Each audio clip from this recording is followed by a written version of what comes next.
नमस्कार, स्वागत है आप सभी का। आप देख रहे हैं एनएमएफ न्यूज। आपके साथ मैं हूं नम्रता चौधरी।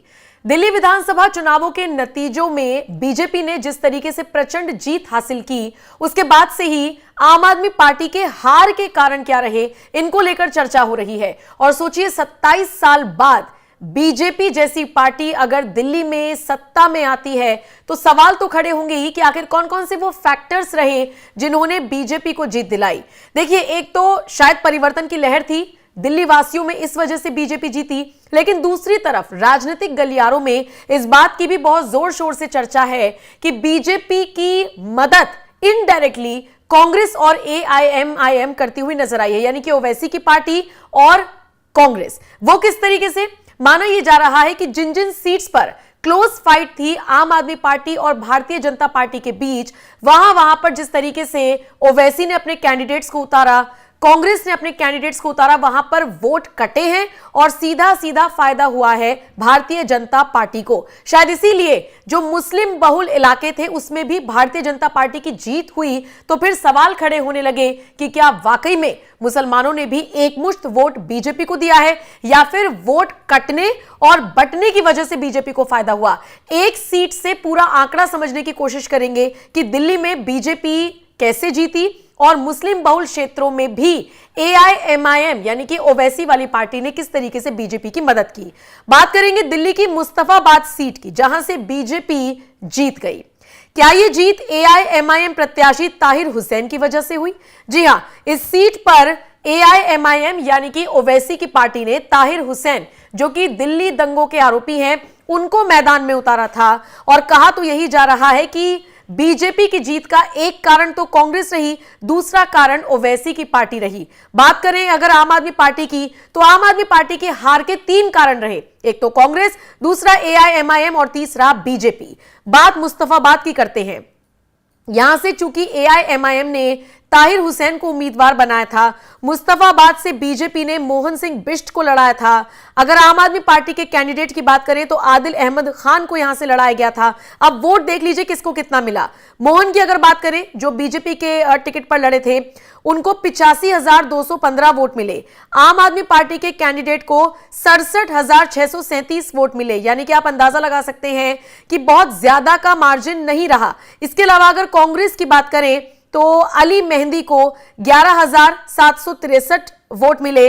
अगर हम ताहिर हुसैन की बात करें तो उनको 33,474 वोट मिले। अब सोचिए, अगर ताहिर हुसैन को यहां से मैदान में ना उतारा गया होता तो ये 33,474 वोट या तो कांग्रेस के पक्ष में जाते या फिर आम आदमी पार्टी के कैंडिडेट के खाते में जाते। और कहीं ना कहीं आम आदमी पार्टी के कैंडिडेट आदिल अहमद लगभग 1 लाख वोटों से आगे बढ़ते हुए जीत सकते थे। और शायद ये मार्जिन जो जीत का रहता वो 15 से 20 हजार हो सकता था। अब देखिए, बीजेपी ने इस सीट से 17,578 वोटों के मार्जिन से जीत तो दर्ज की, लेकिन सबसे दिलचस्प बात यह है कि मुस्तफाबाद मुस्लिम बहुल इलाका है। 40% से ज्यादा यहां पर मुसलमान हैं। तो मुसलमान और मुसलमानों के वोट यहां पर पूरी तरीके से बट गए। और इसीलिए कहा जा रहा है कि ये जो वोट बटे हैं ये बीजेपी को फायदा पहुंचाते हुए नजर आए हैं। 2020 की अगर बात करूं तो 2020 के विधानसभा चुनावों में आम आदमी पार्टी के हाजी यूनिस को 98,850 वोट मिले थे। तो ऐसे में अगर इसी तरीके से सामने कोई कैंडिडेट ना होता, ये समझ लीजिए ताहिर हुसैन जैसा कैंडिडेट ना होता, या कांग्रेस अपने किसी कैंडिडेट को ना उतारती, तो फायदा सीधे सीधे तौर पर आम आदमी पार्टी को होता। और इसी तरीके से 20 से 21 सीटें ऐसी बताई गई थी जिन पर क्लोज फाइट थी, और उन क्लोज फाइट में कांग्रेस और एआईएमआईएम, ये 15 मिनट वाले जो ओवैसी हैं, इनकी पार्टी ने खेल बिगाड़ा है आम आदमी पार्टी का, या ये कह लीजिए कि फायदा पहुंचाया है भारतीय जनता पार्टी को। वो अलग बात है कि चलिए एआईएमआईएम का बहुत बुरा हाल हुआ है दिल्ली में। दिल्ली वासियों ने, या जो मुस्लिम बहुल इलाके थे, कम से कम वहां के मुसलमानों ने ओवैसी को यह तो साबित कर दिया है कि हम आपके साथ नहीं है। साजिद रशीदी, जो बहुत प्रसिद्ध मौलाना है, उन्होंने सीधे सीधे तौर पर कह दिया कि भैया हम तो इस बार बीजेपी को वोट देकर आए हैं। तो यानी मुसलमान उस तरफ गया है, इसका एक अंदाजा उनके बयान से लगा है। बहरहाल, हार स्वीकार करते हुए और ताहिर हुसैन जैसे प्रत्याशियों का शुक्रिया अदा करते हुए हाल ही में ओवैसी ने एक बयान जारी किया था। उसी बयान के साथ आपको छोड़े जा रहे हैं। बाकी आप आम आदमी पार्टी की हार का जिम्मेदार किसे मानते हैं और इस आंकलन पर आपका क्या कुछ कहना है, कमेंट सेक्शन में अपनी राय हमें जरूर दें। फिलहाल ओवैसी को सुन लीजिए। औज़ुबिल्लाहि मिनश्शैतानिर्रजीम, बिस्मिल्लाहिर्रहमानिर्रहीम, अस्सलामु अलैकुम वरहमतुल्लाहि वबरकातुहू। मैं ओखला और मुस्तफ़ाबाद की विधानसभा की आवाम का बेहद शुक्रिया अदा करता हूँ कि आप तमाम ने मिलकर शिफाउर रहमान के लिए और ताहिर हुसैन साहब के लिए आपने अपने वोट का इस्तेमाल किया। मैं आपका बेहद शुक्रगुजार हूँ कि आपने बड़ी मेहनतें की। मैं तमाम मजलिस के अरकान का, जनाब शिफाउर रहमान के साथियों का, उनके फैमिली का, ताहिर साहब के फैमिली का और ख़ास तौर से शिफाउर रहमान और ताहिर साहब के शरीक हयात का और ताहिर साहब के 20 साला नौजवान फर्जन का, इनका भी बेहद शुक्रिया अदा करता हूँ कि उन्होंने बड़ी मेहनत की, जस्तजू की। मैं शुक्रगुजार हूँ इम्तियाज़ जलील साहब का, जो वहाँ के सेंट्रल ऑब्जर्वर थे इन दोनों असम्बली कॉन्स्टिट्यूंसीज़ के, शोएब जामाई साहब का। नतीजा जो हम चाह रहे थे नहीं आया है, मगर मुझे यकीन है कि हम तमाम के हौसले बुलंद हैं और बुलंद रहेंगे और इंशाअल्लाह ताला हम अपनी इस लड़ाई को जारी रखेंगे। जमहूरियत हमको इस बात की इजाज़त देती है कि हम अपने पसंद के उम्मीदवारों को उतारें। हमारी कोशिश शुरू से यही थी और यही रहेगी कि हम अपनी एक आज़ाद सियासी क़यादत को बनाएंगे ताकि वो वहाँ की रियासत के असम्बली में जाकर आवाम के बेबाक मसाइल को उठा सकें बेबाकी से।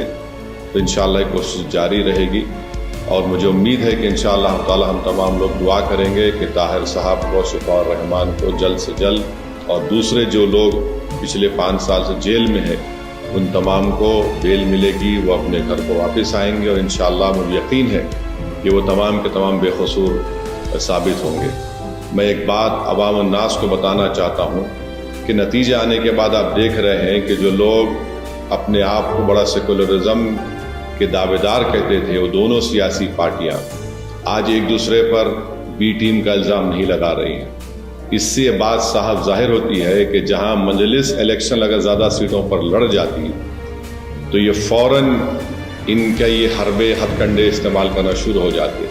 अब जब दोनों लड़कर हार गए बीजेपी के ख़िलाफ़, तो इनमें बड़े ही महज़िब तरीक़े से अदब के दायरे में रहकर एक दूसरे को तनक़ीद कर रहे हैं। तो ये लोग बेनिकाब हो रहे हैं कि कैसे मजलिस जब आपकी क़यादत को, आपकी एक आवाज़ को उठाने की बात करती है, हिस्सेदारी की बात करती है, तो इन सब के पेट में दर्द शुरू हो जाता है।